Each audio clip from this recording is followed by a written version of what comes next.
Rian Active Defense Solutions. I am still busy talking to Roux Wildenboer. This is part 2 of our conversation on the differences between optic and irons, specifically a self-defense situation. Roux, welcome back. Thanks, Rian. Good to talk to you. Happy to continue this discussion. There we go. Let's do it. So what are some of the risks or failure points associated with optics in terms of battery life and dirt and fog and whatever else you can think of, and how can you mitigate these? Sure. There is a misconception, I would say, in that a lot of people believe that red dots are inherently more unreliable, and I would say it comes down to the user. From what I've seen on the range, if a red dot or an optic on your handgun is in working condition, then they break pretty much just as often as a front sight breaks off a pistol. I mean, I've had myself personally quite a lot of times where my front sight on my handgun has become loose and even fallen off completely, entirely. Okay, through wear and tear, or it gets a knock somewhere. And if you knock your optic against something hard enough, then it will break, definitely, as will a front sight or a rear sight on a pistol. What we see most often is user error. So I would say a red dot or an optic on your handgun is more susceptible to you being an idiot with it. So in terms of not keeping it charged, or not sighting it incorrectly, or not even switching it on at all. Okay, and that to me is not the fault of the optic. That to me is the fault of the shooter. And if you are that kind of shooter, then you're probably not that good with your iron sights anyway. Okay, so when you get dressed in the morning, you strap on your gun, and you draw and you do a couple of dry fires. At least that's what you should do. That's what you have to do. That at that point is where you do your equipment check for the whole rest of the day. Okay, so that's where you see your red dot for the first time. That's where you see your iron sights for the first time. You do a bit of an equipment check. You make sure it's on. You make sure it's bright enough. You make sure it's not loose. You should do that on a frequent basis anyway. So I think in terms of brands of red dots, certainly there are more premium brands, more more expensive brands that come with longer warranties, longer lifetimes. I think at the moment, the technology and the pricing of these red dots and optics on handguns are becoming so good and so competitive that at the moment you've actually got a bit of freedom to buy within your budget a relatively good optic that will last you a long time. An optic does have a lifetime on a pistol measured in a certain amount of shots. So eventually the little screws that keep it tight on your gun or on the slide, they do loosen. Eventually you do shoot an optic, to pieces. That's the general consensus. But that comes after thousands and thousands and tens of thousands of rounds. I mean, for practical purposes and the average shooter that comes onto lone operator, you're not really going to reach that point within the first couple of years, even, depending on how much you practice. But the average shooter doesn't shoot 2,000 or 3,000 rounds a month.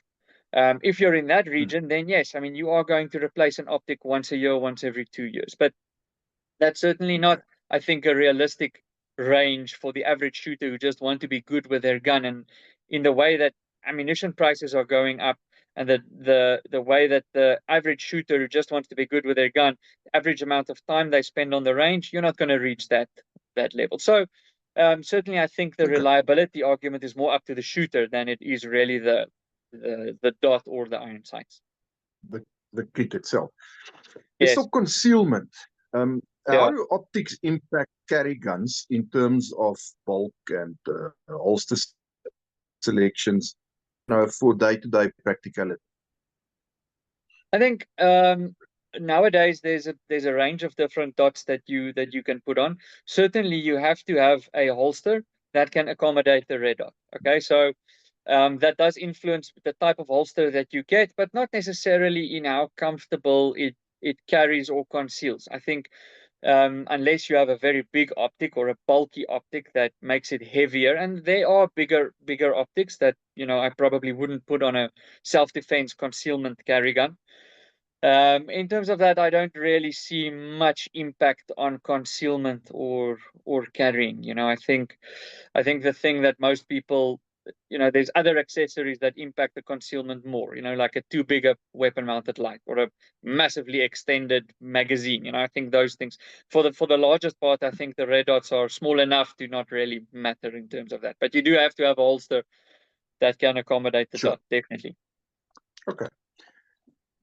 If you look at it from a training perspective, how different is the learning curve between shooting fast and accurate iron sights and doing the same with optics? 100%. Usually, my advice to shooters is to start out shooting with iron sights, learn how they work, learn to get to a certain skill level with your iron sights, front sight, rear sight, and then if there is benefit and if there is advantage, then go over to a red dot. I think starting out with a red dot, often because of the way that the sight works, often you get shooters that get used to a shooting stance and a degree of extension in their arms that isn't quite optimal. Because when you're a beginner shooter, you struggle to pick up the dot, right? So you see beginner shooters or inexperienced shooters punch out the gun and then start rotating because they want to now pick up that dot, and they can't find it because their presentation isn't consistent enough yet. What they do to compensate for this is sometimes they then learn to keep the gun closer to their face, because then that window becomes bigger, so they pick up the dot easier, which is a relatively bad habit to carry on forward as you now start cementing this draw stroke and presentation into your muscle memory. If you start out shooting with iron sights, you aim a lot better and finer the further away the sights are from your eyes, right? You can aim a lot finer, so the sights get smaller. So it takes a little bit more exercise of the eyes, but you can aim at a smaller target. You can aim finer with iron sights the further they are away from your face, and that's actually the better way to present a gun. That's actually the better stance, is to have the gun not necessarily as close to your face as possible. So that's really the only reason why I personally advise shooters start out with iron sights. And I think many very experienced shooters did start out with iron sights, and then they went over to the red dot.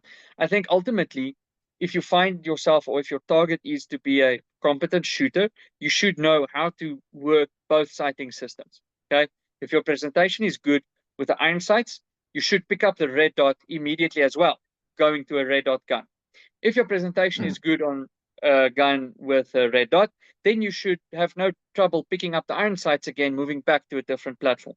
You need to get used to what you see and what you expect when you pick it up, and nothing should change in your presentation between the two.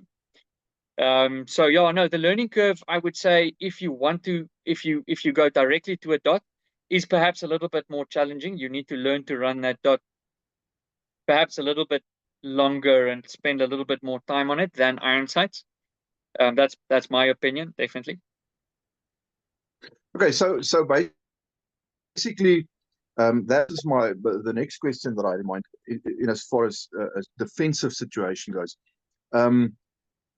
should a gun used for a defensive purpose, if you do fit it with an optic like a red dot, should it still have your iron sights as a barrel? I think so, very certainly.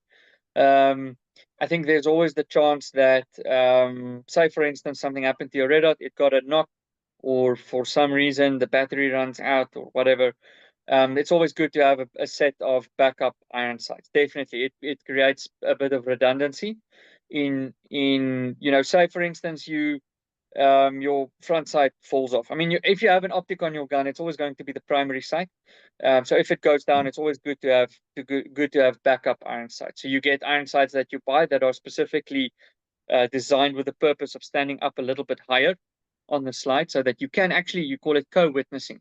so that you can co-witness your iron sights along with the dot. And this is an advantage, not just for making sure you do have a backup iron system for if the dot goes down, but it's also advantageous for when you draw, getting to pick up that red dot the first time. If you have your front sight and rear sight, you can almost always start seeing them earlier than you start picking up the red dot. So they can actually guide you in the right direction. And then as you align that front sight and rear sight, then you start seeing the dot, and then you can put the dot on the target and fire the shot. So I think it's absolutely, if you run a dot, then it's a fantastic idea to have backup iron sight. There's no question about it. So if I'm just getting into shooting, self-defense type of shooting, the training and stuff, want to set up my first firearm, how would you advise me to go about choosing between iron sights and optics? I think you've sort of, it's just a hand on that. Yeah, I would, if I were the one advising you. And again, I mean, you've got so many opinions, and this is only mine. But I would tell you, stick with iron sights initially. I would tell you, maybe if you want to change your iron sights, then I would say get blacked out rear sights. I think in terms of picking up the sights and learning how to align the top of the front sight with the top of the rear sight in the good sight alignment method, I think there's very little value in having dots or signage or white buckets or anything on the rear sight. So I would say, a nifty trick if you want to pick up the sights faster is to black out the rear sights. That's just me. If you have some sort of eye condition, I would say then, look at a dot. But certainly if you're a beginner shooter, I would advise you, go through the motions with the iron sights first. Learn your draw stroke, learn the handgun presentation with the iron sights first. And then if you think there's value in getting a red dot, then we can discuss it further. And I won't say that there isn't value, but I would say, understand the pros and cons first, and make sure that you're not buying something just for the coolness factor. Make sure you're buying something that you think can improve your shooting, and have a specific reason for it. Understand the benefits and the disadvantages. But certainly start out with iron sights first. I would say if you buy any type of handgun, do the work, spend the money on yourself and on ammunition first before you start fidgeting with a gun. I would say buy the gun off the shelf, whether it's a Glock, a CZ, Beretta, Canik, it doesn't even matter what. Buy the gun, buy ammo, spend money on training, learn to know the gun first, and learn to know your shooting style first, and then start making decisions. I mean, maybe you like the sights that the gun comes out with. Maybe you don't even want to go to optic. Maybe if you shoot a frames optic, it just doesn't gel for you, or you don't like it, or you've got some kind of eye condition like astigmatism or whatever. So the dot actually blurs when you look at it, or it interferes with your eyes or your glasses. I mean, we get so many people on the range with various different medical conditions. We've had that before. A red dot just not actually working for a shooter. So no, I would say stick with iron sight to go. Roux, if you have to summarize this conversation, and I'm going to repeat that we're talking specifically in a self-defense situation. Because my idea with this conversation is to hopefully try and give people something to ponder on, because this is a continuous talking point with firearm owners. Should I go red dot? I stick with iron sight. I'm hoping that we could give them some more points to consider and some stuff to think about before they just blunder ahead and do things. How would you summarize this in terms of the potential differences between iron sights and red dots? I would say usually with a shooter that is struggling with their shooting and not shooting as well as they would like, the problem sits about 40 to 50 centimeters behind the sights. Okay, it's not the sight's fault. I think many shooters try and go to red dots to make up for their shitty grip, and trigger manipulation. And if that's your if that's you, then I would say, the time is not right to go to a red dot. I think the vast difference in a good shooter or a shooter that struggles or a less good shooter sits with the shooter and the amount of time that they spend working their equipment, the amount of time that they spend dry firing, the amount of time that they spend on training and getting to the range to practice in their dry firing on the range with live fire. I think if you focus on yourself as a shooter and your training regime and the discipline with which you carry your gun and want to become better at it, then the argument between a red dot and iron sights actually becomes a technicality. You can say later that shooting a red dot accurately when you're a very advanced shooter can be easier for various different reasons, for the advantages that a red dot gives you. But I think for the average shooter, certainly the shooter at, let's say, for instance, my level of shooting, which is not even the best that there is. I'm proficient at most, but a shooter at my level of shooting is not really going to find that much difference in self-defense scenarios between iron sights and a red dot. It's for a very particular application that a red dot starts coming into its own, and for everything from what a novice shooter will encounter to what a very experienced shooter will encounter, iron sights, the difference between iron sights and a red dot practically is negligible. Okay, so I would say for that difference to become significant, you need to be a top level shooter. And if you are not yet a top level shooter, then you are better off spending time and money on ammo and training rather than trying to. Okay. I mean, we see this with the same argument with triggers. You know, should I fidget with my trigger? Should I put in an advanced trigger or a better trigger? Maybe if you yourself are good enough to get benefit from that, but make sure you are good enough first. So it's really down to the shooter. Don't obsess over this iron sights versus optics so much. For you, the best thing is focus on yourself and training and dry fire and time with a gun. I think that summarizes it. But plenty good for me. That sounds good. Ruth, thank you so much. I'm going to end this here. For the viewers, once again, please like the video and subscribe to the channel. Help us grow it so we can always reach a bigger and bigger audience. Ruth, thank you so much once again for chatting to us and sharing some of your knowledge with us. I trust that we've given people some good points to go think about specific situation. I think so. And then I will talk to you again soon. Have a good evening. Perfect. Thank you, Rian, and goodbye and stay safe to all of our viewers.